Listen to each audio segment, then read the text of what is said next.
Is the background okay for you? Is that working for you? It's perfect, brother, because what I want more than anything is what I can hear from you. It's your story that's the most value, because it's your story that's going to transmit to other brothers and sisters who might hear this, might spark somebody. Makes me think about what Tupac once said about not being possibly the one who makes the change, but possibly the one who sparks the brain that makes the change. So I want your story more than your background. Well, I'm gonna tell you right now. Uh-huh. I usually have $1,000 ticket for my story. Watch out there, man. I feel really, really fortunate then to be able to get without having to drop a grip on that. What's that? A stack they call it, them young boys? That's a stat. Yeah, it's a stack, man. I appreciate you sharing your time. And really the game is to be told and not to be sold. And so I think in this regard, we got brothers and sisters coming out of prison and jail. They failing at a high rate, but a lot of them got great potential inside of them. And sometimes they just don't know what steps to take to reach their success. And so my hope is that you can share some keys to your own post-incarceration success. And hopefully encourage, inspire, and enlighten other brothers and sisters who are traveling this same road as you. Definitely, definitely. Right on. And so, Brother Abdul Shabazz, Saavy Shabazz, please introduce yourself to the listeners. Tell them about who you are, where you're from, maybe how much time you did, and how long you've been home. Thank you. First of all, I want to thank you for reaching out and granting me the opportunity to come into your space and be able to share some time and share my story with you and the audience as well. And like you said before, I hope I can spark that brain and trigger that thought. So I'm Saavy Shabazz. I am founder and CEO of Life Coach Each One Teach One Reentry Fellowship. I'm also president of All of Us Are None. We work with individuals that are coming home from incarceration and making that transition back to their families and their communities. We have a voting rights campaign. We provide individuals with resources and mostly support. There's nothing like having that support from someone that's been through and been in where you've been. It's just something about that, right? I'm originally from Paducah, Kentucky. I always want to raise my hometown, Paducah, Kentucky. I call it the greatest place on earth. We're in the extreme western part of Kentucky. I currently reside in Louisville, Kentucky. I've been here since my release. I was released into December the 1st, 2011. I had 5 felony drug charges stemming from Paducah, and I was sentenced to a total of 28 years. First time I was sentenced to 16 years. The second time I was released, stayed out for 26 months, tried to do the right thing. Ended up with another 12-year sentence, and they stacked them on top of each other. And I ended up doing a total of 5.5 years. I've probably been in 9 different institutions around the state of Kentucky. My day came again, December the 1st, 2011. Came home from a halfway house here. Had the opportunity while I was in to do some dead-end jobs. Of course, they pay 63 cents a day, and depending on the institution. Had an opportunity to get out and go to school, Jefferson Community and Technical College, but I also want to uplift how I got there as well. Journey. I talked to my case manager. We have case managers, and I explained to him that I wanted to go to school, so I got a job on the inside of the facility and worked there for 6 months, waiting for August to come. And when that came, my list wasn't on the list. My name wasn't on the list. And when I went to him, very professional and very humble, he informed me that he had changed his mind because I wasn't college material.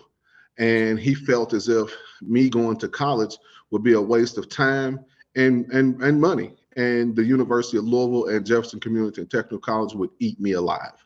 Those are his exact words. How arrogant. Yeah. Those are his exact words to me. I no longer fight with my hands, I fight with my brain. Right. So I stood in front of the director's office. I was left out there for almost 3 hours. I committed one of the most grave offenses, incorrections. I buck count. I refused to go to count.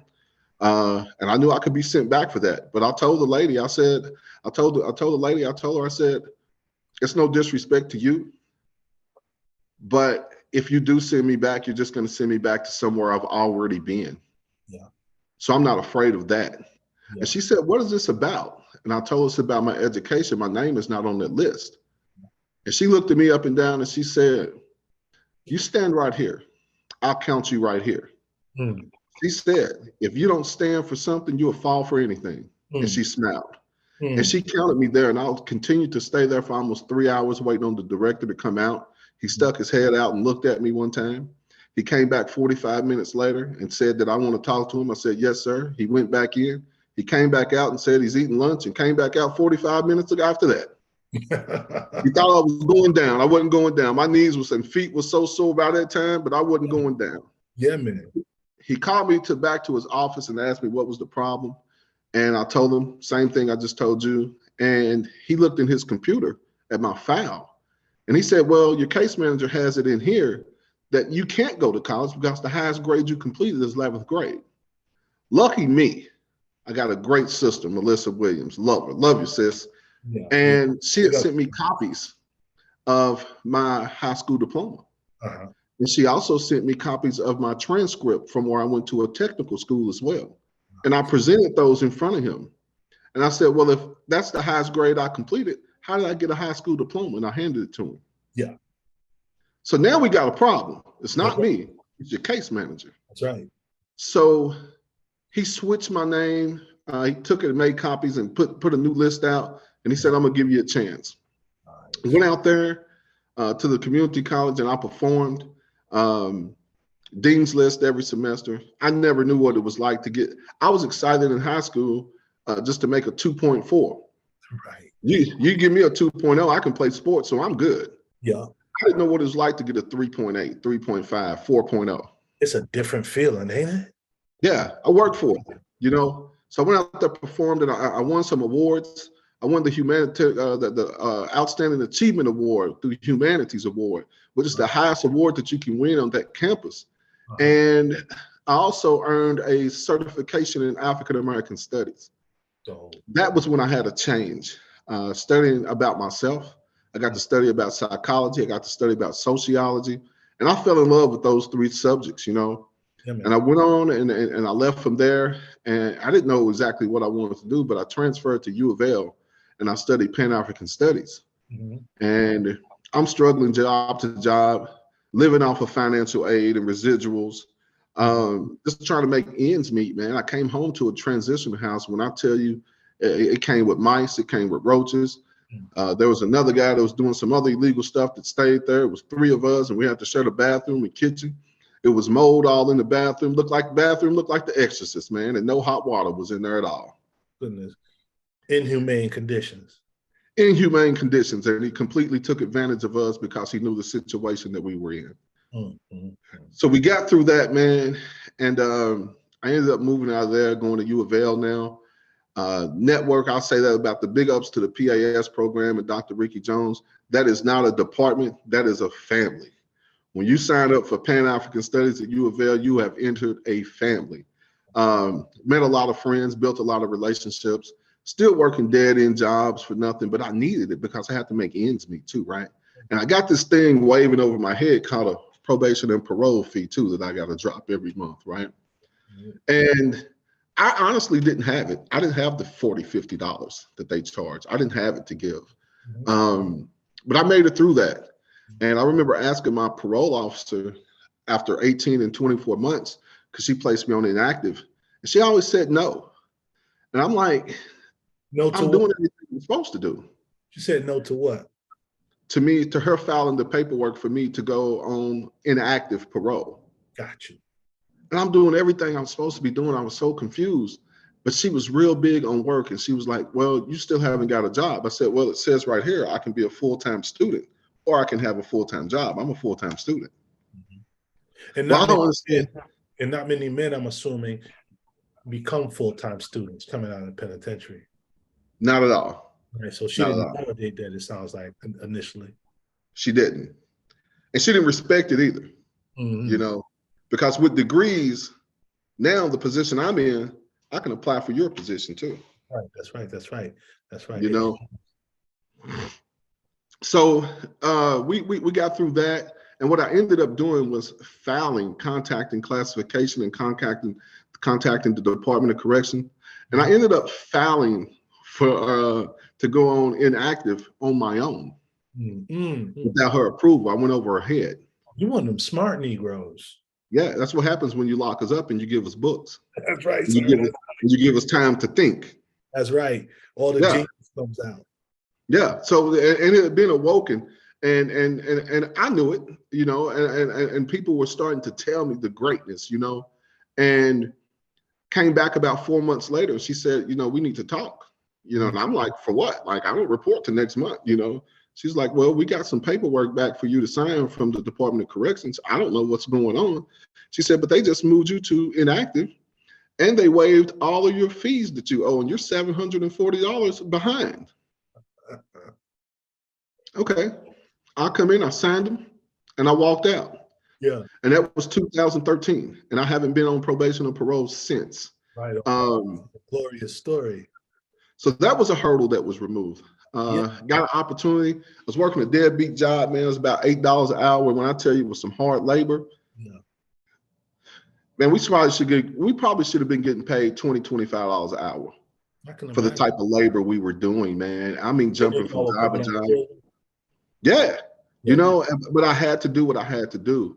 And I had a friend of mine, and he informed me, he said, here's what the problem is with you. And I was incarcerated with this guy. He's a lot younger than me. So he felt good by giving me this information, right? And he told me, he said, you're applying for the wrong jobs. You're in the wrong place. He said, you shouldn't be working here. I said, what do you mean? He said, you should be applying for places like community centers, Boys and Girls Club, places where you can help people and work with people just like us. And where I'm from, those type of jobs don't exist for people like me. They do exist, but not for people like me. Formerly incarcerated people, directly impacted people. Those jobs don't exist. And if they do, they just started coming around within the last couple of years because organizations need the funding to work with people like us, right? They need. So I understand the game too. Exactly, because they just can't do it. And that's fine. That's what we're for. And they finally realizing it. So I got an opportunity to work with the organization, Louisville Urban League, and build out an initiative called Zones of Hope. We work with individuals 16 to 27, and we offer them resources and services in some of the most disproportionate communities in Louisville, Russell Shawnee, Parkland, California, Newburgh. Built a network out, got some great support from my sister, Sadiqa Reynolds. When I tell you they guided me and gave me the tools that I needed to be successful, it was just that. And so I worked it, built a lot of relationships throughout the city in community centers, boys club, you name it. I'm in every community event and meeting, you name it, I'm there. I remember going to 6 events in one Saturday. Wow. From about 9 in the morning to about 8 o'clock at night. That was the work I was putting in. Yeah, you slept good that night too. I did. I did. So next came up another opportunity with the organization Reentry. I was a case manager, had never done case management before, but I'm a people person. And we worked with individuals 16 to 24 that have been involved in the court system and provided them resources and services. But now I'm in front of a computer and I got to keep up with this data. I got to keep up and case manage this person. And I'll never forget, my supervisor made a post and said, Saavy Shabazz may be the best case manager in the city. Oh, wow. And I stayed there for a couple of years, start facilitating. I think a lot of people see a lot of things in me that I didn't see. She granted me some opportunities to facilitate workforce development, to facilitate meetings where we were watching documentaries like Hidden Colors and breaking them down with the students. And I'll never forget, we started doing that. And it was one student that showed up. I was highly disappointed. I went to her, I said, it's not gonna work. She said, it is gonna work. That's why we brought you in. We put those documentaries in front of those students. The 13th broke it down. We were ordering 2 and 3 pizzas. Before you knew it, we were ordering 10 pizzas and running out of food. Wall to wall, no seats. And it wasn't so much about the pizza. It was about what was going on in the room, it sounds like. It was the content. Complaints came in from downstairs in the GED class. They were asking me, what are you teaching those students? They're steady talking about what your class while they're in our class. How about that? Yeah. And so if I could go back to, man, Saavy, because I mean, like, the things you're talking about or the way that you're presenting the stories is so amazing, man. And I love it. But there's one or a couple of key things that you touched on that I think really stands out. And one is, you talked about building relationships across the city with different organizations. But even earlier in your story, as you talked about you interacting with other people and engaging with other people, and that's so important. I think a lot of our friends or, people like us who are coming out of prison don't understand the value of social capital and having great relationships with people who can put us in positions of success, who could put us in positions to develop into leaders. And it sounds like that you were around those type of people, people that could feed you and people that could help you develop. And the last thing I want to say in that regard is you also talked about how people saw things in you that perhaps you didn't see it yourself. And again, I think it's with those relationships and being around those type of people that help us propel forward. And so my question to you is, how do we help other people who are coming out of prison develop such relationships or develop powerful relationships or strong relationships with people that can help them succeed? We got to reach back in. There's an African saying called Sankofa. Yes, sir. It means to reach back, to look back. And I take that as if I have to look back into not only my village, but I have to look back into that prison system too and pull people out of there. Sir. And give them the tools that I got too. That's why you see life. That's why you say life coach, each one teach one. Yeah. Reentry fellowship. Reentry meaning we're working with people just like ourselves. That's right. Each one teach one means if I know it, you have to know it too. Life coach means I'm not just going to coach you during this football season. This is for life. That's right. That's right. So that's how I look at it. We have to give individuals the tools that they need. The tools that we have, we got to give those to other people and get people prepared too. Because we can't depend on the same system that incarcerates us to free us. Yeah, that's and then assist us with that.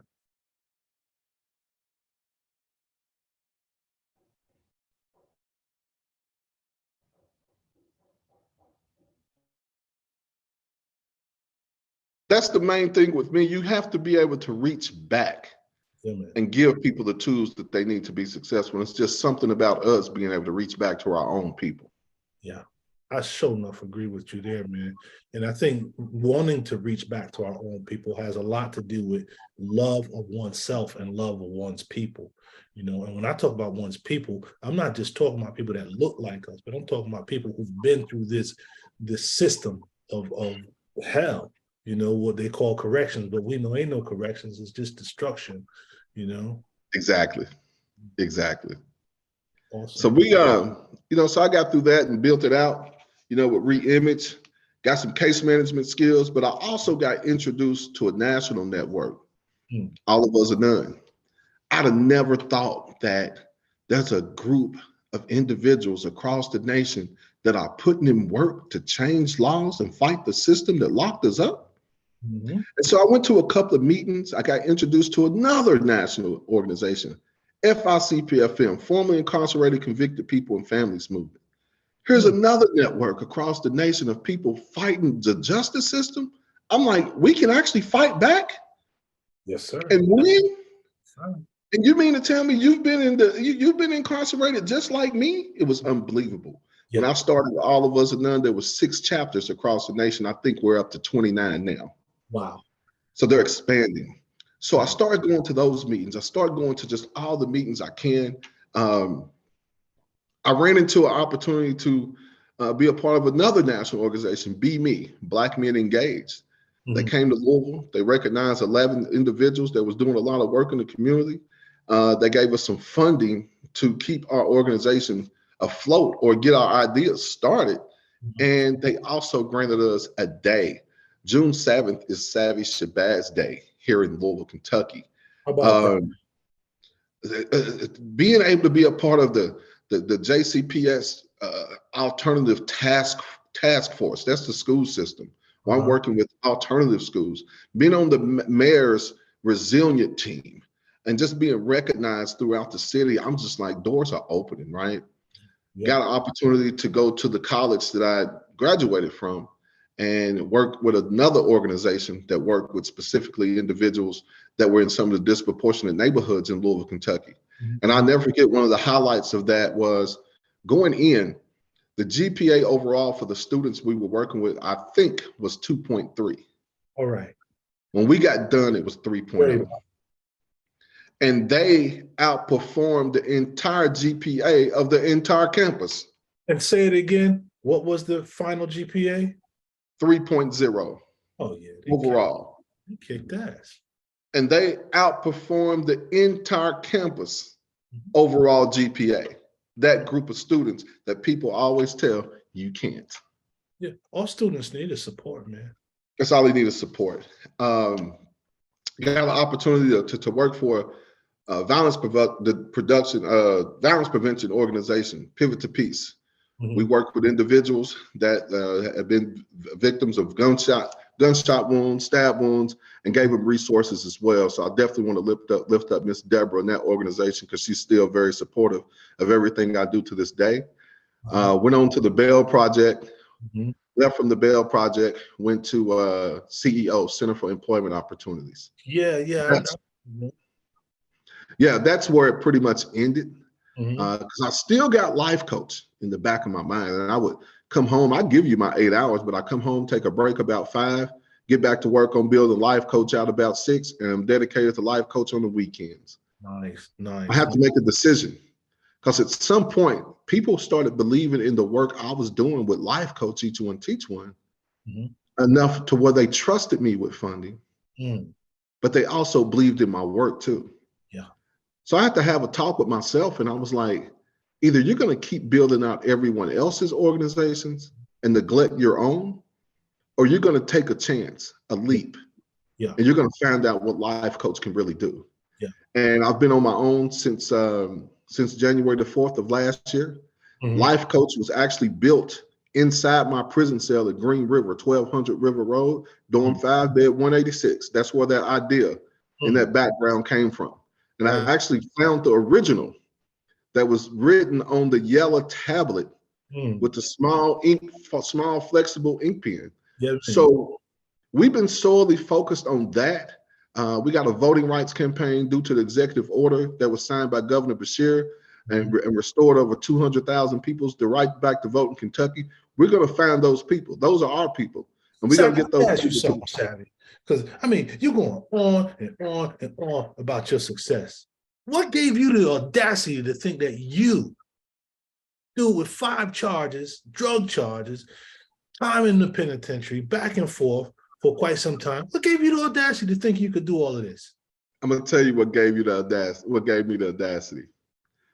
When you tell, it's the challenge, and I'm learning that now in a leadership organization I'm in, Leading with Conviction, JLUSA, Just Leadership USA. It's the challenge. And when I read that in the leadership material they gave us, it described me to a T. When you tell me I can't do something, first thing I do is get angry. And when I tell you I get angry, I get Hulk angry. Then I get liberated after I think about it for a while. Then I'm not going to stop until I have nothing in me to prove you wrong, because I'm going to get it done.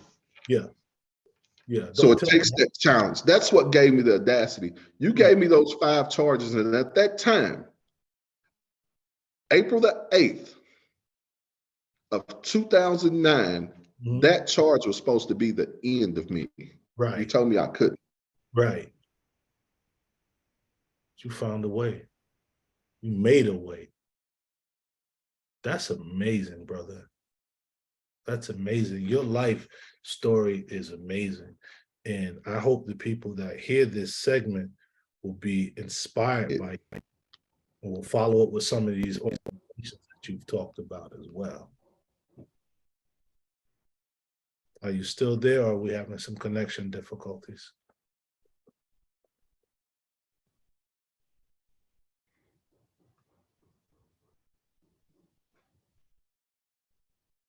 Did I lose you? I'm here now. Okay. It's froze up a few times here. Yeah. Sometimes it does. I had to buy a tower to help my signal not drop. And so I got a couple towers in my room. But Give me the information for that tower, please. it is, let me see. It is, man, let me see. TP Link. Look for TP link. TP Link. Yeah, that's it. And it's a small tower for your room, you know, and it has helped immensely. Thank you. I appreciate that. I could really use that. Absolutely. And if that information doesn't shake out, hit me up and I'll dig a little deeper and let you know. But Gotcha. So yeah, it's the challenge. When you tell me no, man, I'll turn it up times 10. yeah, and that's what it sounds like, good brother. And so how could we, or how can you, or what ways do you transfer that type of energy to the people that you work with? That's funny you asked that. And I feel like you already know the answer to that because we're doing it right now. We got to share those stories, man. That's right. Because there's a lot of people, man, they don't believe it. And I Yep. work with a lot of people that just don't believe it until they actually witness it. Yeah, man. Yeah, man. Until they actually hear like, hey, I was at Green River with him. I was at the I was in the county with him. That's that guy.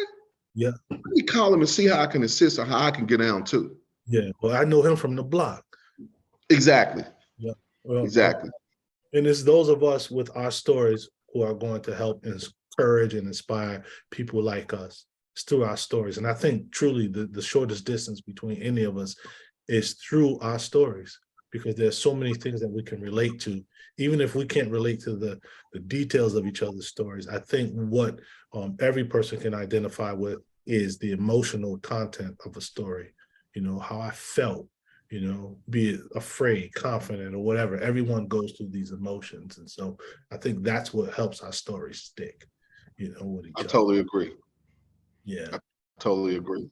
So tell me this, man, as we're coming up near the end of our time together, if you could look back on your life as a younger dude before you faced all those charges and whatnot and got this history behind you, what would have been some advice that you would have given to yourself, knowing what you know now? I would have definitely told myself,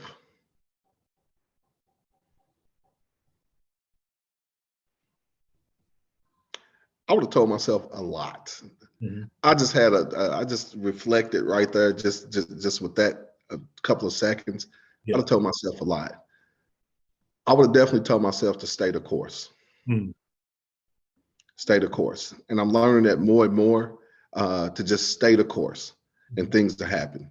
I was one of those young people that wanted to move around. If things didn't work out, I'd try something different. I stayed to my guns with this organization. I had many of people tell me, you need to be focused more on this work that we got for you. This is your job. This is your bread and butter. You need to leave that alone.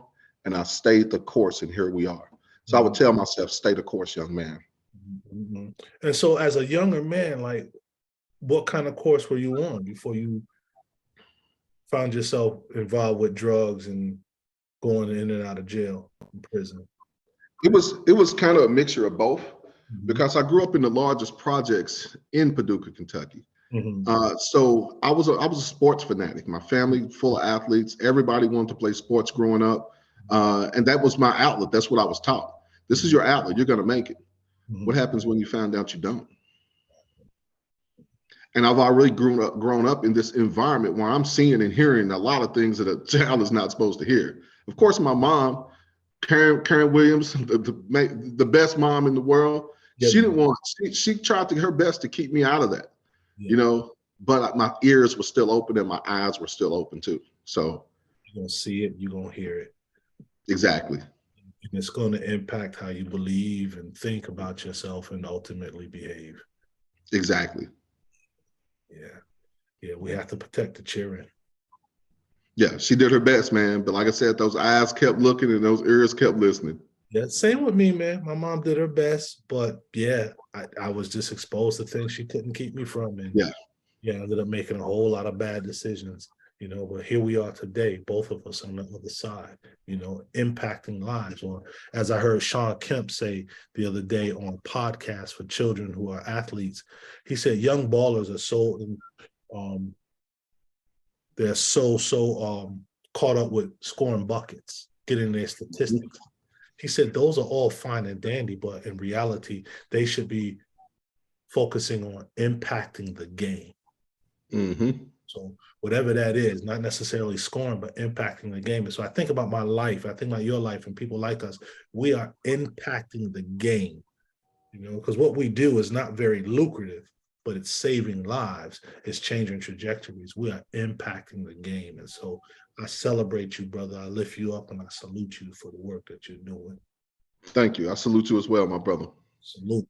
And so in closing, brother, two last things in closing. One is, how can people reach you if they want to reach you? They want to follow up with you on anything you talked about, have you come speak, because you're a dope speaker, man.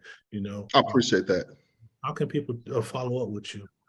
I got a quick story behind that speaking. You said I'm a dope speaker. That really means a lot because I had trouble speaking as a child. And I took speech lessons all the way up until the 5th, maybe 6th grade. Yeah. So that means a lot when I hear that, and I do hear that a lot. You can reach us, you can reach me, or you can reach us at lifecoacheachoneteachoneorg. Okay. That is our website, lifecoacheachoneteachoneorg. You can also reach us on Facebook. We have All of Us a Non-Kentucky page. We have a Life Coach Each One Teach One Reentry Fellowship page, and I have a Saavy Shabazz page as well on Facebook. You can also find us on Twitter at Saavy Shabazz, Instagram, and you can find us at my email, Saavy, K-A, Shabazz @gmail.com. And I check my emails at least 10 times a day. Right on. Right on. And lastly, Saavy, if you were to capture your journey from youth to where you are right now in a title or a catchphrase or something, what would that say, or what would that be? Resilient. And why that? Why resilient? When I think of resilient, I think of where I came from to where I'm at now. Mm-hmm. And I think of all the tests that was passed and failed to get me where I'm at now. That's dope. And I may have learned more from failing tests than passing. Oh, I'm sure you did. Failure is the mother or the father of wisdom. All success is built on failure, right? Agreed. Yeah, man. So I saw a little girl on TV once, and I forget what the context was, but I remember it stood out to me so profound. She said, "Oh, I just love failing because I learned so much." And that was just so profound to me. This was many years ago when I saw it on TV, but I was like, she is so right. Yeah. Yeah. And so, brother, I think I'm going to say that's a wrap. Thank you for your time. Thank you for sharing your story, and thank you for trusting me and the listeners on this platform with your wisdom and insight. Thank you again. You're welcome. I hope it sparks that spark we talked about in the beginning. You got my information, brother. Please stay in contact. Let's get this work done. Absolutely, brother. I definitely will. And with that, I'm going to say peace. Love and peace, man. Peace. So now, brother, don't go anywhere. Real quick, I'd like for you to, when you get a chance, send me a micro bio along with a headshot if you can, so I can use that to promote what we've talked about today. But will do. I appreciate it. And really, man, really enlightening, insightful conversation. I appreciate you, brother. You've made my weekend, man. I thank you as well. I learned a lot from doing this podcast with you too. That was one of the reasons why I was so interested. I'm a new podcaster. Nice. And I see a lot of patience in your interview. You do a lot of listening. Yes. So I'm going to pick that up from you as well, but also the bio and the flyer. I haven't got to that part yet. Okay. You just pushed me to get that done. Yeah, and let's talk then. Let's talk some more. Take down my phone number. you know, and we can talk more. I'm willing to share with you my information, how I've learned about podcasting and so on and so forth. You know, and Okay. I'm only been doing it a year. This month makes a year. Congratulations.